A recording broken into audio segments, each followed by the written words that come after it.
अस्सलाम वालेकुम my YouTube family, welcome back to my channel, welcome back to another vlog. कैसे हैं आप सब लोग? आई होप सो कि सब खैर आफियत के साथ होंगे। और सबसे पहले तो जो लोग मुझे इतना प्यार और सपोर्ट दे रहे हैं उन सब का मैं बहुत शुक्रिया अदा करना चाहूंगी। Thank you so much for all the love and support. Thank you so much. और चलते हैं आज के व्लॉग की जानिब। और जैसे कि आप लोगों ने देखा कि स्टार्ट लिया मैंने व्लॉग का सुबह से, और सुबह सुबह इतना मजेदार मौसम हुआ था मजे का। अब आज घर के अंदर जो है वो मैंने बहुत सारे काम खोले हुए थे और सारी चीजें स्टार्ट की हुई थी, डीप क्लीनिंग्स वगैरह। स्पेशली किचन जो था वो मुझे इससे पहले क्लीन करना था, उसके लिए मैंने सारा खलारा वगैरह डाला हुआ था। वो मैंने कुछ क्लिप्स आपके लिए जल्दी जल्दी में रिकॉर्ड नहीं कर सकी, लेकिन फिर भी अभी घर जाके मैं आप लोगों को जरूर दिखाऊंगी कि किचन की जो है ना वो क्या सिचुएशन है, वो भी आप लोगों से शेयर करूंगी। यहाँ पर जो है वो मुझे काम करते करते अचानक से जो है वो याद आ गया कि मुझे बाहर से जो है वो बाहर के कुछ काम है वो कर लेने चाहिए। ये ना हो कि मौसम जो है वो ज़्यादा ख़राब हो जाए और फिर जो है वो मैं जा ना सकूँ।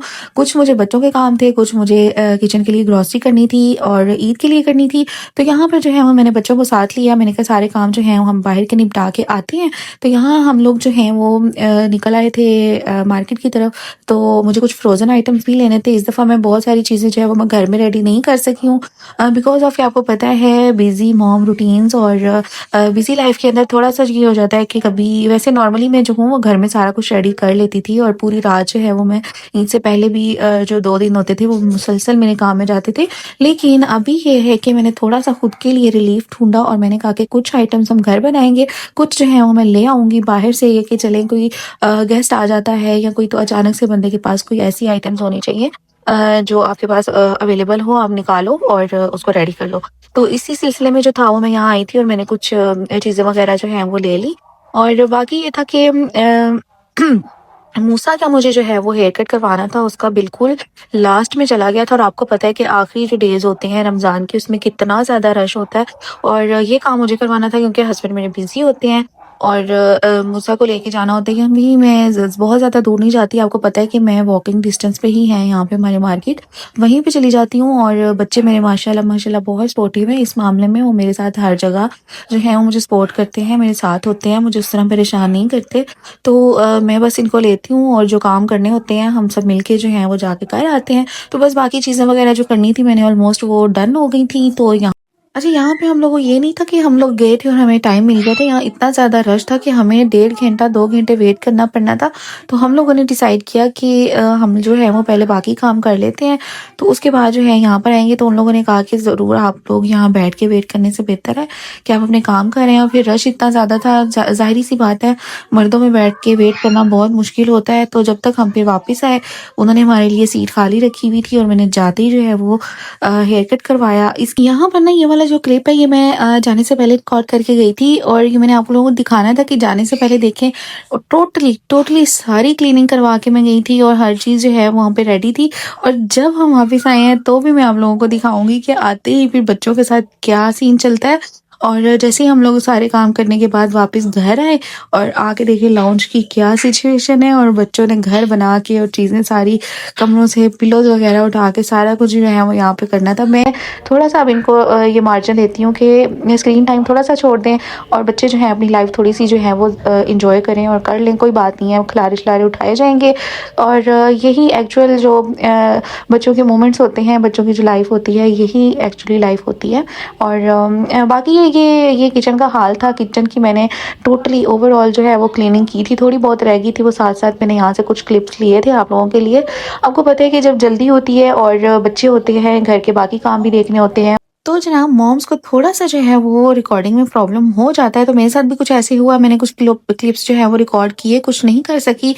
यहाँ पे मैं आप लोगों को दिखा रही थी। ये 3-4 दिन का जो है वो सामान इसके ऊपर इकट्ठा हुआ था। ये जो मेरा न्यू कुकिंग रेंज है जिसकी मैंने वीडियो भी आप लोगों के साथ शेयर की थी, तो जनाब इसकी हालत कुछ ऐसी थी और मैंने दिखाना था। जो क्लीनर मैं यूज़ करती हूँ इसकी क्लीनिंग के लिए वो मैंने आप लोगों के साथ शेयर करना था। तो उसके लिए जो है इसको मुझे गंदा करना पड़ा बहुत सारा। और इसके बाद आप लोग देखना कि ये वर्क कैसे करता है। और इसका आप लोग जो है वो यहाँ पर स्क्रीनशॉट ले लीजिएगा, मैं आप लोगों को शो करवा देती हूँ। ठीक है, यहाँ पर जब मैंने किचन का काम स्टार्ट किया था था तो उससे पहले मैंने इसको स्प्रे कर दिया था।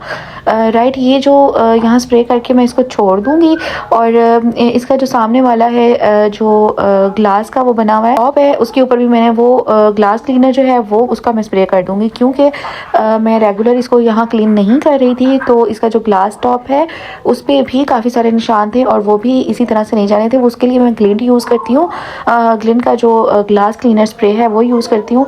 पहले वो खैर बहुत अच्छा काम करता था, अब थोड़ा-सा जो है उसमें फ़र्क आ चुका है, लेकिन फिर भी काफ़ी हद तक वो बेहतर है बाकी जो है उन स्प्रे से। तो मैं मोस्टली वही वाला यूज़ करती हूँ। तो यहाँ पे मैं ये बता रही थी कि मैं यहाँ पे स्प्रे करके इसको छोड़ दूँगी, ताकि आसानी से जो है वो यहाँ पे हमारा काम हो सके। जब तक मैं बाकी काम करूँगी तो ये वाला जो है सारा कुछ ये सॉफ्ट मेल्ट हो जाएगा और इसको हम करेंगे पहले स्क्रब अच्छे से और उसके बाद जो है इसको क्लीन कर लूँगी। ठीक है, बहुत ईज़ी हो जाता है, आपको बहुत ज़्यादा रगड़ना नहीं पड़ता, आपका बहुत ज़्यादा टाइम वेस्ट नहीं होता है। इससे पहले मैं इन चीज़ों के बगैर भी इसको साफ़ करती थी, लेकिन वो जो हल्का-सा भी निशान होता था, उसको साफ़ करने के लिए भी बहुत ज़्यादा टाइम लग जाता था। तो उसके बाद मैंने यहाँ पे किचन को जो है वो उसकी दीवारें वगैरह सारी वो क्लीन करनी थी। ये तो जनाब यहाँ पर जो है वो मेरे पुत्र का ड्रेस आ चुका था और मैं एक्साइटेड थी खुद भी और वो भी बहुत ज़्यादा एक्साइटेड था। तो यहाँ पर उसके जो पापा हैं वो लेकर आए थे उसके कपड़े और मैंने रूम में रखा और उसको बुलाया। मैंने कहा चलो मैं देखती हूँ कि इसका क्या रिएक्शन होता है। तो यहाँ पे मैं इसका रिएक्शन रिकॉर्ड कर रही थी। माशाल्लाह से देखिए कितना एक्साइटेड है। ये बात तो सच है कि ईद बच्चों की होती है और बच्चों को बहुत सारा एक्साइटेड होना चाहिए। माशाल्लाह से मेरे तीनों बच्चे ईद के लिए बहुत एक्साइटेड थे और बाकी नेक्स्ट व्लॉग्स में मैं बाकी बेटियों के भी ड्रेसेस आप लोगों के साथ शेयर करूंगी ईद के। यहाँ पर हम लोगों ने इसको पहना के सारा कुछ देखा और फिर अपनी तसल्ली करने के बाद जो है वो फिर मैं दोबारा किचन में चली गई और अपना काम वगैरह जो मैं कर रही थी बस जल्दी जल्दी में मैंने कुछ जो है वो अपना कुकिंग रेंज वो क्लीन किया। उसके बाद यहाँ पे मैं फॉइल शीट्स मैंने ऑनलाइन मंगवाई हुई थी। मैंने यहाँ पर राउंड शेप की जो है फॉइल्स वो ऑर्डर की थी, बट उन्होंने जो है वो स्क्वायर भेज दी। लेकिन फिर भी ये था कि साइज़ का थोड़ा सा इशू था, लेकिन बहुत बहुत ज़्यादा इफेक्टिव रहा ये भी। तो मैंने कहा कि इनको वेस्ट क्यों करना है, इनको ही हम यूज़ कर लेंगे। तो इसको भी मैं लगा के यूज़ कर लेती हूँ। ये भी मैं किसी दिन आप लोगों के साथ शेयर करूँगी कि इससे क्या फ़ायदा होता है। अच्छा, इधर मैं आप लोगों को बता दूं कि चूल्हा साफ़ करते-करते जो है वो मैंने बड़ी कोशिश की कि मैं बड़ा अच्छा से इसको क्लीन कर लूं, बट ये कि जब मैंने पहला ही बर्नर उठाया और मुझे नहीं आइडिया था कि इसके नीचे जो है वो इतना शार्प जो वो होती है, बर्नर के नीचे स्पेस होती है। मैंने उसको क्लीन करने के लिए बस अपने जोश में लगी हुई थी और मेरी जो है वो 2 उँगलियाँ कट गई इतने बुरे तरीके से और मैंने उस टाइम मुझे इतना ज़्यादा पेन फ़ील नहीं हुआ, लेकिन ये कि मुझे काम रोकना पड़ गया और जिस तरह जितना हद तक जो हो सका था वो मैंने करके तो फिर उसको छोड़ दिया, क्योंकि मुझे बहुत ज़्यादा ब्लीडिंग हो रही थी बार-बार। तो फिर मैंने उस पे बैंडेज की और मैंने काम छोड़ दिया। और जी तो जनाब, ये जो हमारी नीचे वाली नेबर हैं वो सच में बहनों की तरह है मेरी और आज तो मुझे सच में बहनों की तरह की वाइब आई उनसे बहुत ज़्यादा। और जैसा कि आप लोग जानते हैं कि मैं सिंगल सिस्टर हूँ, लाइक कि मैं एक ही बहन हूँ और मुझे बहुत ज़्यादा कमी फ़ील होती थी बहन की। तो आज जैसे कि ऐसे जो मोमेंट्स होते हैं, लाइक ईद हो गई या कोई भी खुशी का मौका हो, आपको ऐसे रिश्तों की बहुत ज़्यादा कमी महसूस होती है। और यहाँ पर ये कि मेरी उस कमी को पूरा करने के लिए जो है वो मेरी नीचे वाली जो प्यारी सी बहन है, जो नेबर है मेरी, उन्होंने एक सरप्राइज़ बास्केट, ईद बास्केट जो है वो हमें भेजी और मुझे सच में मैं बताऊँ तो बहुत अच्छा लगा। और अहमियत दरअसल चीज़ों और गिफ्ट्स की नहीं होती है, अहमियत होती है उन जज़्बात की जो दूसरा बंदा आपके लिए शो करता है और आपको इम्पोर्टेंस फ़ील करवाता है। तो मुझे बहुत अच्छा लगा, उन्होंने मेरी बेटियों के लिए, मेरे लिए, अम्मी के लिए, सबके लिए बास्केट में चीज़ें डाल के भेजी और उन्होंने इतना सोचा या इतनी इस चीज़ के बारे में उन्होंने एफ़र्ट की। Thank you so much for this sweet surprise. And बच्चे भी देखे माशाल्लाह से बहुत एक्साइटेड थे और बच्चियाँ आपको पता है लड़कियों के तो यही शौक होते हैं। अच्छा, इसमें छोटे-छोटे से काफ़ी सारे आइटम्स थे और कुछ खाने-पीने की चीज़ें भी थीं और यहाँ पर ये देखें एक ये बहुत प्यारा-सा हाइलाइटर था, बैंगल्स थीं और अम्मी के लिए भी चूड़ियाँ उन्होंने भेजी थीं, बच्चियों के लिए लिपस्टिक्स थीं, टिंट भी था और ये हेयर एक्सेसरीज़ वगैरह भी थी। आई थिंक ये ज्वेलरी भी थी इसमें, ब्रेसलेट्स, नेकलेसेस। तो बच्चियाँ माशाल्लाह से बहुत एक्साइटेड थी। हाँ, मेहंदी भी थी, वो मैं भूल गई और जो ईद के लिए बहुत ज़रूरी होती है, आपको पता है कि मेहंदी के बगैर जो है वो ईद बिल्कुल अधूरी होती है। तो यहाँ पर हम लोग सारी चीज़ें जो हैं वो बड़े शौक से और खुश होकर देख रहे थे।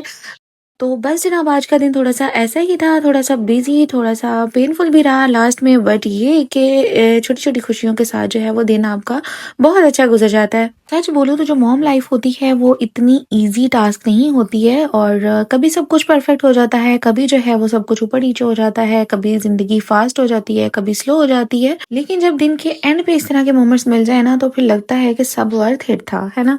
और मैं दिल से थैंक यू बोलना चाहती हूँ आप सब लोगों को जो लोग मुझे इतना सपोर्ट कर रहे हैं और इतना कीमती वक्त निकाल के आप लोग मेरी वीडियो को वॉच करते हैं। सबसे ज़रूरी वक्त देना होता है और वक्त से ज़्यादा कीमती कोई चीज़ नहीं होती। आप लोग वीडियो वॉच करते हैं, कमेंट कर देते हैं और यही मेरे लिए बहुत बहुत मुझे सपोर्ट करता है। सीरियसली यार, it really means a lot to me and thank you so much again and again. अगर आप भी मेरी इस छोटी सी जर्नी का हिस्सा बनना चाहते हैं तो मेरे चैनल को सब्सक्राइब ज़रूर करें और वीडियो को लाइक भी ज़रूर करते हुए जाएं। और कमेंट बॉक्स में आकर ज़रूर बताइएगा कि आपका दिन कैसा गुजरता है। क्या आप लोग भी ऐसे बिजी और इमोशनल डेज को फेस करते हैं? मुझे आपके कमेंट्स का इंतज़ार रहेगा। अपना और अपने प्यारों का बहुत सारा ख्याल रखें। इंशाल्लाह इंशाल्लाह मिलते हैं अपने नेक्स्ट व्लॉग में।